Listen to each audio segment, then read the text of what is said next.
Okay, we're very happy to have Kazuya Yonekura, who came all the way from Japan for this workshop. We're very grateful for such a long trip. And he'll tell us about on the theta dependence in the large N CPN minus 1 sigma model. Okay, so first of all, I'd like to thank people for invitation. So in this talk, I'd like to talk about the theta dependence in large N CPN sigma model. And this is based on work with my student Sugeno and Yokokura. And this is still in progress, and we are still very confused. So let me start the introduction. So some theories, such as four-dimensional SUN Yang-Mills theory and also two-dimensional CPN sigma model, have both large N limit and also the theta angle. Then the aim of our work is to study the vacuum structure as a function of theta in the regime that this theta is very large and this theta is of order n. But of course, this theta is of course a 2-pi periodic parameter. So first, I need to explain the meaning of this large theta. So let me review some basic things. So I denote the vacuum energy as a function of theta as this d of theta. Then in the weakly coupled or Higgs case, this vacuum energy behaves like this, just cosine theta. So this is a 2-pi periodic function, and this is generated by instantons. But this is not the case in strongly coupled theories, such as PIM's theory and also in CPN sigma model. So large N counting actually shows that the parameter that is fixed in the large N limit is theta over n. And this form of cosine potential is inconsistent with this large N counting. So the potential which is consistent with the large N counting is like this. So we have some overall factor nk. This is n squared for Yang-Mills and n for CPN. And then we have this function. So this b bar is some order 1 function in the sense of large N. So we have a function of theta over n here. But this form of potential is not 2-pi periodic. So the question is how it is consistent with the 2-pi periodicity.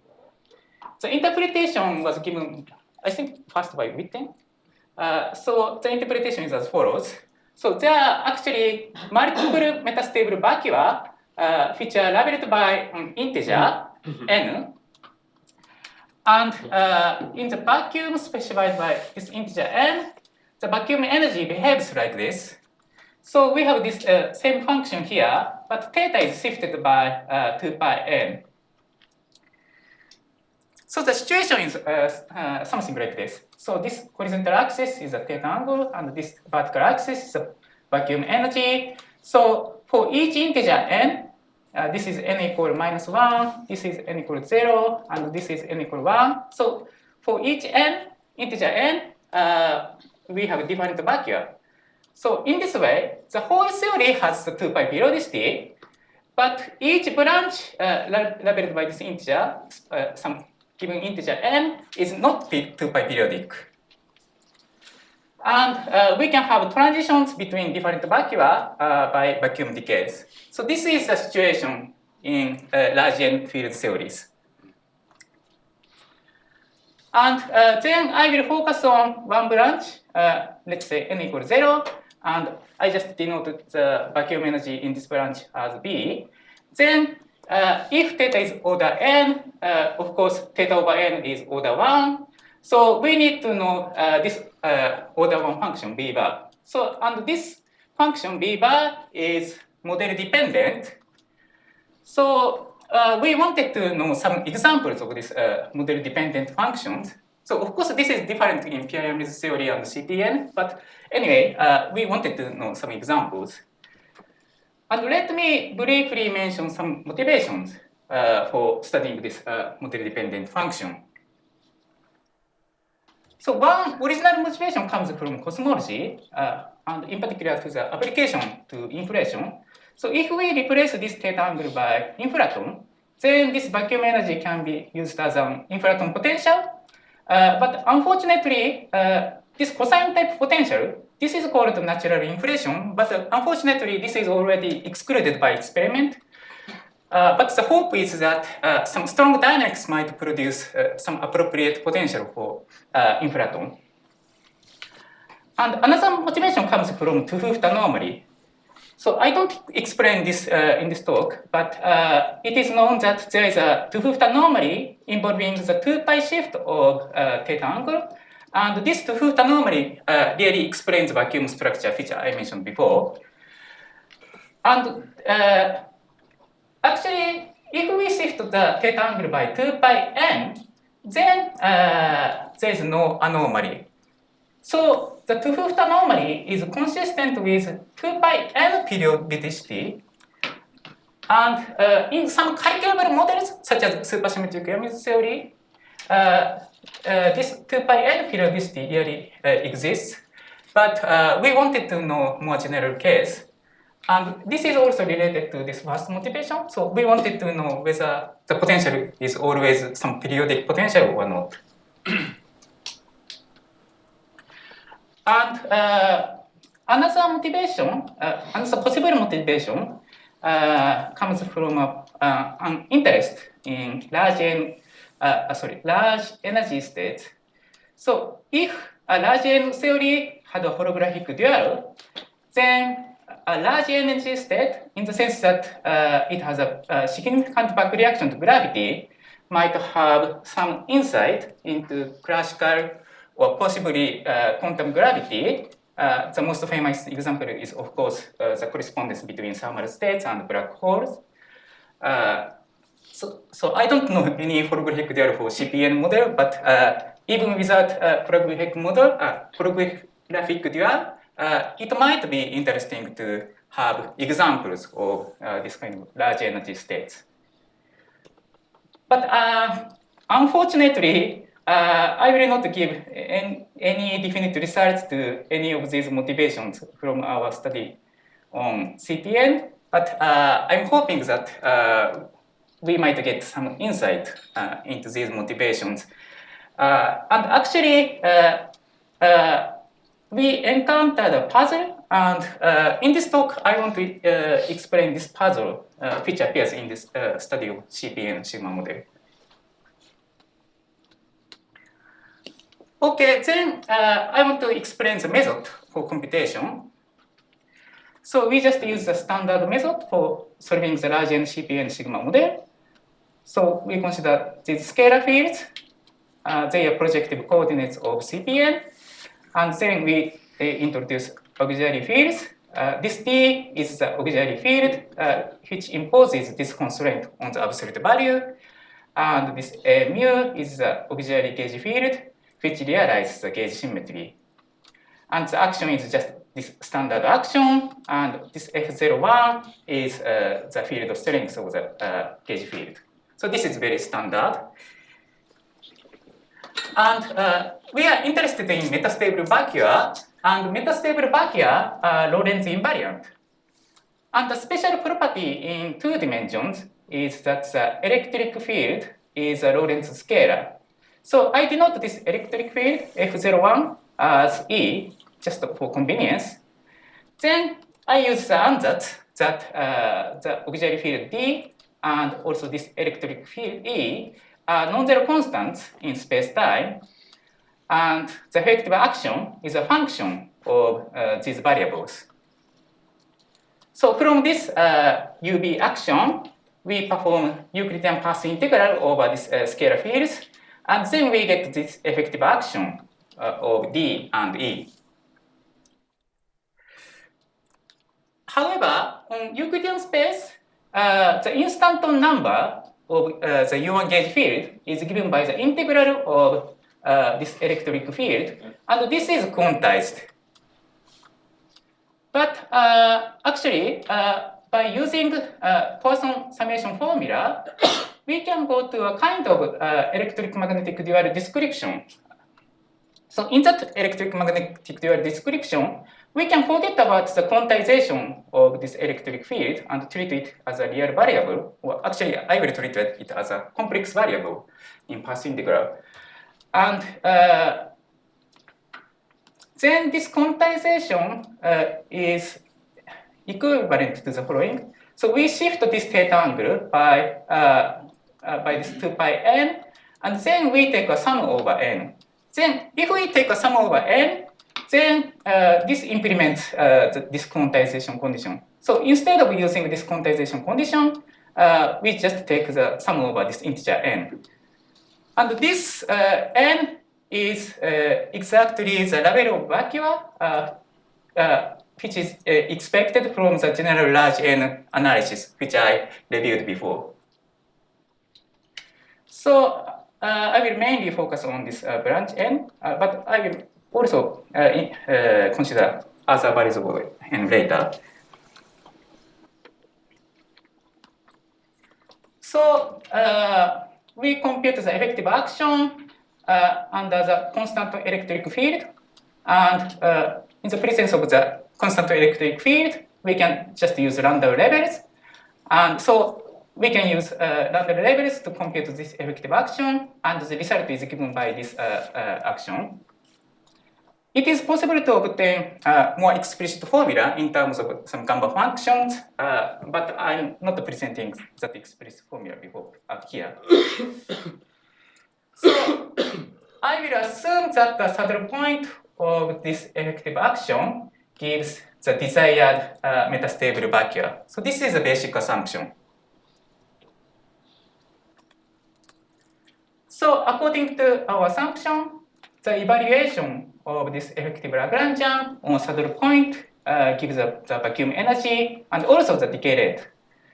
So the real part is the vacuum energy, and the imaginary part is the decay rate, vacuum decay rate, and this will also be non-zero. So from this effective action, we can compute these quantities. Okay, now I want to present the results and also the parallels. So first, let me discuss the case of small theta over n. So in this case, we have a very clear physical picture. So when theta over n is small, so theta can be order n, but here I'm taking theta over n to be small. Then it turns out that the electric field is also small, and the effective action for small electric field is given by this. So this is a kind of very standard result. And the saddle point is given by these. So this auxiliary field D is given by the dynamical scale. And this electric field over this D is actually a pure imaginary number, almost a pure imaginary number. But this is actually okay because this electric field is defined in the Euclidean signature.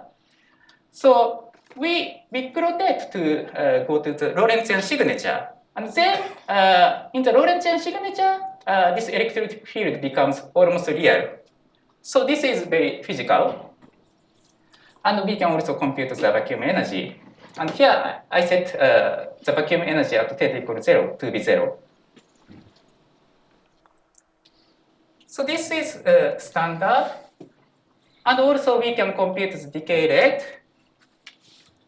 So the effective action contains this term, so this integral, and in this integral, we have this factor, and it contains some poles, and from these poles, we get some imaginary part of the effective action, and by computing the imaginary part, we get this decay rate. So this decay rate is exponentially suppressed by this theta over n. So this is very small as far as theta over n is very small. And this decay rate can be explained by Schrödinger production of charged particles.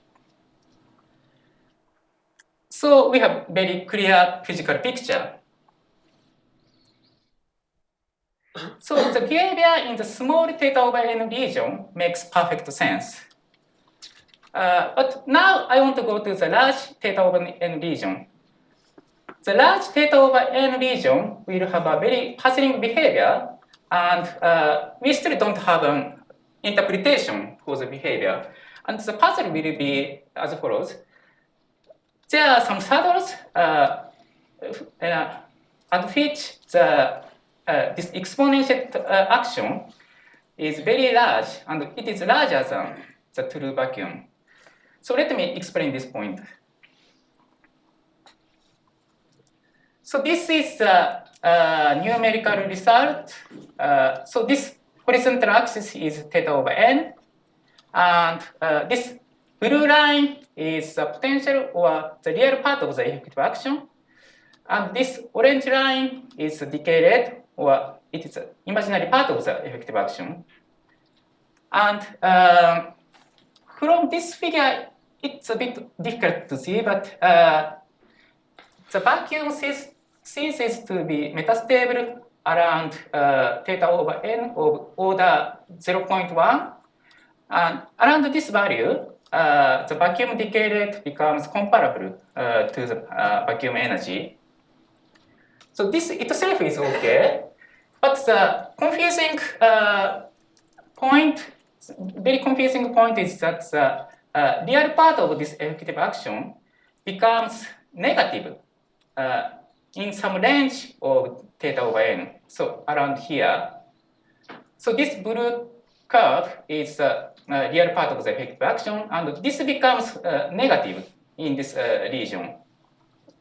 So this is very confusing. So now, yes? Because typically what happens in these situations, in other examples, that when theta becomes large enough, then this vacuum, then even they stop being metastable vacuum. They're really not a local minimum of the potential. It becomes unstable saddles. And actually decay rate becoming large, that's a sign of that. It's because it's like there's nearby close minimum which comes close. But and in this okay, so decay, right? maybe Because it can transform itself. It's not, in some sense, I would say it's not a decay. Well, it's maybe it's better to explain. But draws this curve, it's a potential V of theta, and says that describes metastable vacuum. It's a little bit misleading. At very large theta, it's not a vacuum at all. It's just really subtle points. It's not a vacuum. So let me now explain what is the puzzle. So then you can ask the question. So let's consider the path integral on the finite volume T2. Then, so here I'm just considering the partition function. So I don't need any physical interpretation as a metastable vacuum. And as I mentioned before, this theta is shifted by 2 pi n, and we take the sum over this small n.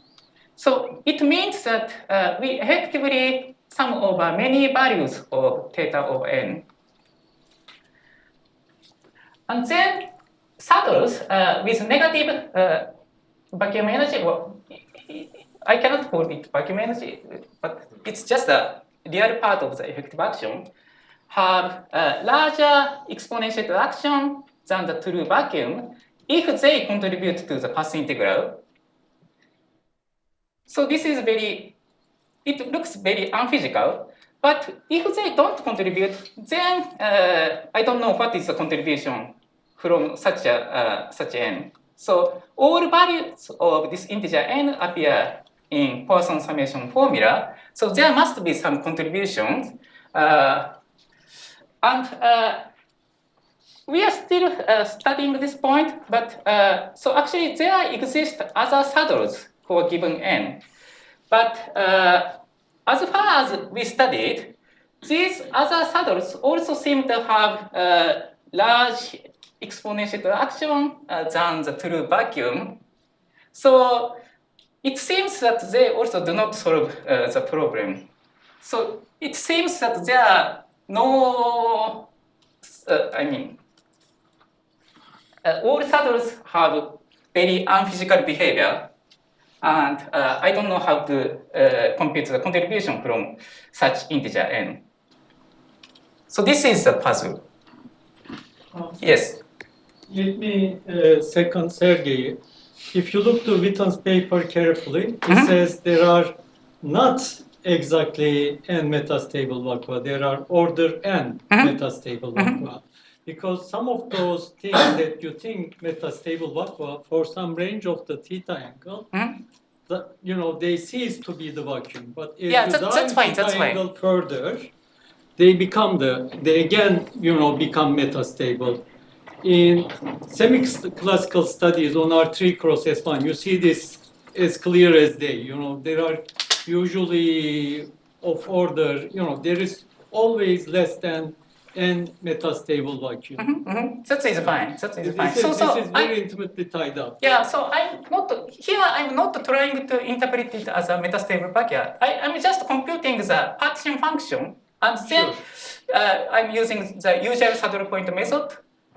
So I'm just trying to find saddles. But my question is still what you call decay or metastability.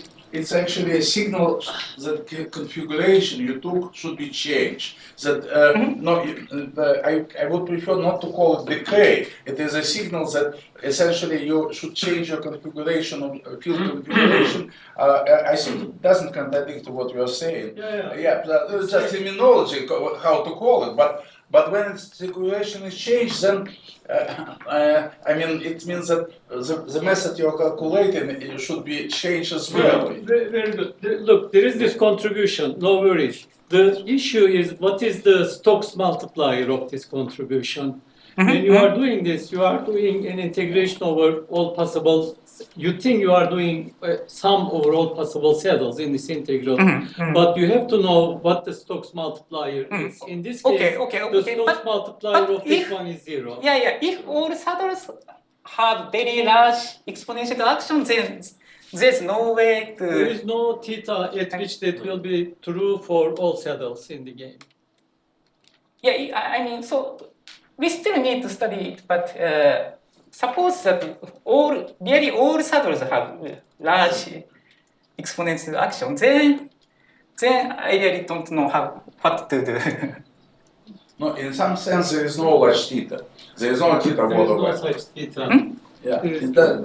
It's not there because it's a change configuration, and to call it that it's large theta, it's a defect of the procedure, the way you approach this.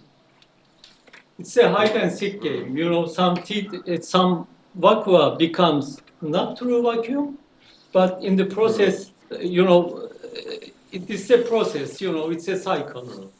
That's fine. Because the moment theta is larger than 2 pi, there are low-lying vacua, which previously you were calling this small n, and those have become saddles. So and you're guaranteed that every theta there will be some low-lying vacua. It just Stokes multiplier. It's an integral by doing steepest descent. There may be many saddles, but if they do not enter to Lefschetz symbol, you do not count it. Okay, maybe we should. How many minutes do I have? We're doing fine. Thank you. Like, I don't know if you can finish in 5 minutes. 5 minutes, okay. So, we can also consider supersymmetric CPO and model. So if we really preserve the supersymmetry, then the T2 partition function with some appropriate boundary condition is of course the Witten index, and in this case it's a bit subtle, but this integer n must be taken to be take values in Zn rather than Z. I don't explain this point, but it turns out that this small n becomes small n takes values in Zn in this case, and then we get this Witten index. So in supersymmetric case, all of these integers really contribute to the path integral.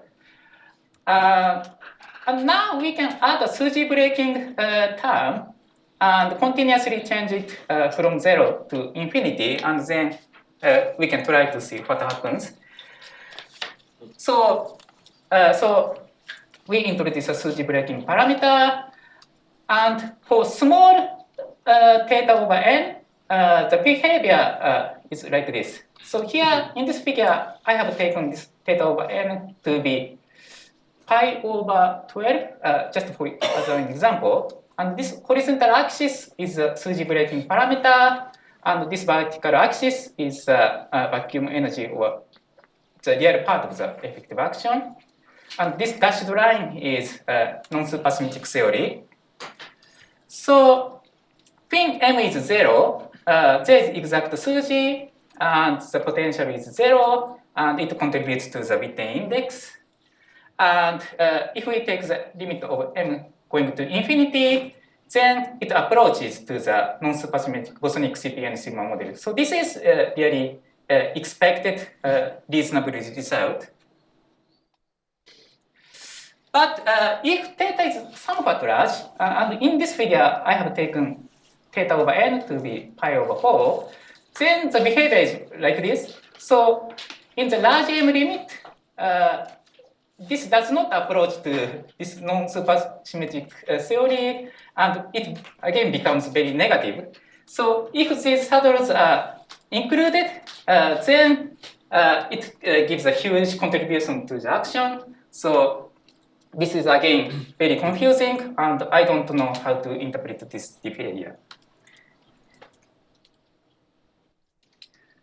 And also, so this I mean, saddle point method itself is very, I mean, not so straightforward. So we may wonder whether we can determine which saddle points contribute by starting from the original path integral contour and then using the Cauchy's theorem to deform it. But this is not so straightforward because the effective action contains this kind of term, and we can expand it around e equals 0, and then the expansion behaves like this. So there is a factorial behavior. So this is only an asymptotic series. So there is a very bad singularity at e equals 0. And because of this very bad singularity, it is not straightforward to a deformation. So we are still not sure. We still have to study many things, but it is not clear whether the standard saddle point method or large N field theory is really applicable or not. And this final comment is very speculative, and this may be completely wrong, but quantum gravity also has some saddle points whose exponential action is very large. For example, the sphere partition function for positive cosmological constant. Then it may, so I hope that maybe we can get some insight into this problem in quantum gravity from the study of more concrete CPN sigma model. But I'm not sure about it. So let me summarize my talk. So the theta angle of order n in large N field theories are theoretically very interesting regime.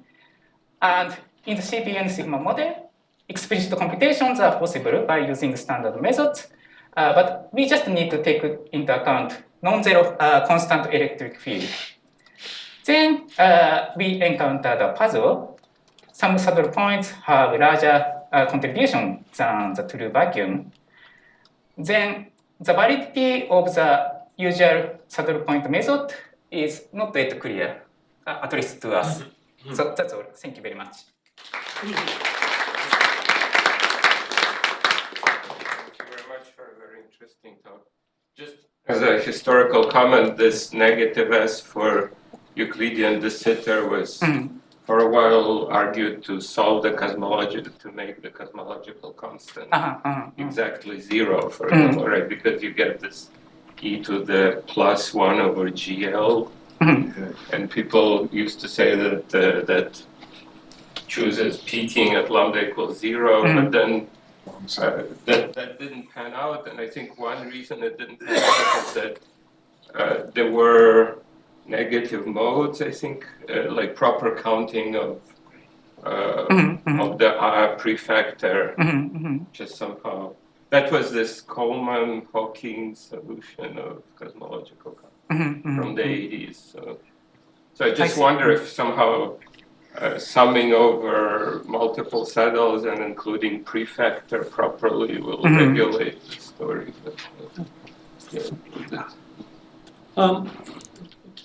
So actually, by using anomaly preserving compactification and adiabatic continuity idea, we calculated theta dependence of the vacuum energy in CPN models on R times S1 some times ago. So maybe it can be helpful. But the other thing is really this British gentleman whose name is Stokes. He discovered this Stokes phenomena that, the multiplier of saddle changes discontinuously. Yeah, that is fine, completely fine. This What I'm I saying think is this that is- all saddles are very large. I mean, then there's no way. So no matter how this there is no there will be no situations like that. We can discuss about it, but one final thing, I looked to my paper with Alexei in the semi-classical domain of Yang-Mills on R 3 times S1, deform Yang-Mills, only n over 2 vacua are locally metastable at any angle at any value of theta. But always n over 2 of them are locally metastable. Maybe I'll let Nati ask. I think what he's doing is the functional integral. So this whole discussion about states that decay and all that, that's totally besides the issue. Another comment is what Igor said, it was Euclidean gravity. In Euclidean gravity, the action is not bounded from below. Right. So that's also not what he's doing. What he's doing, if I understand correctly, is evaluating a proper functional integral where the action is bounded from below, and he finds these saddles. So the issue, as Mirat said, the issue is not the Stokes multiplier, but the Stokes phenomenon. What you have to check is the contour of integration can be deformed and pick up the contour. And the simplest way out of what you said is that, I'm not sure that is what happens there, is that the proper contour of integration, you deform it, and there will be all sorts of other saddles in the complex plane, which are much lower than the one you need, but they are not along your curve. And the original example, due to Stokes indeed, was the Airy function. The Airy function has other saddles which dominate over the saddles you have to take, but you shouldn't take them at all. So it's not that you have cancellation between different saddles. These other saddles should not be considered at all. I strongly recommend a nice article by Michael Berry describing this phenomenon. I would not, like maybe along some contours this action is unbounded from below, like, because he gets this minus e squared, but the action is bounded from below. No, I mean the complex, original but complexified. I mean that's what people doing Euclidean quantum gravity always used to say. Rotate the issue is different. So Euclidean quantum gravity, the action is not bounded from below. But you rotate the contour. No. Here the physics comes with a prescribed contour. And with the prescribed contour, the action is bounded from below. So he's evaluating this integral. Example. Can I give a concrete example? Maybe Arkady wants. No, I have time to